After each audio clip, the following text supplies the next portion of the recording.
अस्तव्यस्तता सहरमा नयाँ वर्षको एउटा नयाँ अनुभव लिएर हामीले गऱ्यौँ वेदपाठ र नारायण पूजा। गुरुहरूको मन्त्रले मग्न भएर भइरहेको थियो हाम्रो पूजा।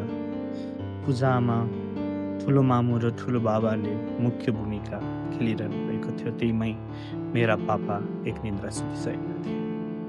त्यही पलमा बुढीको सिनेमेटिक सर्ट पिङमा लिँदै हामी पुग्यौँ किचनमा फलफुल निकाल्न। लास्ट टाइम पापाको एप्पल पिलिङ स्किल जस्तै आज म मामुको पपैया पिलिङ स्किल्सको सिनेमेटिक सर्ट हान्दै आइरहेको थिएँ। मामुले त्यसलाई हातले माया गरी गरी निकालिरहनु भएको थियो र त्यही निकालिसकेको कुरालाई बुबुले चक्कुले च्वाट च्वाट काट्दै थियो र देख्दाखेरि नै मिठो लागिरहेको थियो, किनभने बिहानदेखि केही खाएको थिएनौँ र त्यतिखेर आयो मेरो च्यात्तेको मोजा र त्यो खुट्टा हल्लाउँदै म किरिसका गाना सुनेगा क्या, किरिसका गाना भनेर म बसिरहेको थिएँ र त्यतिकैमा बुढीले यो पनि खिचे र अन्तिम चरणको पूजा सकिँदै थियो।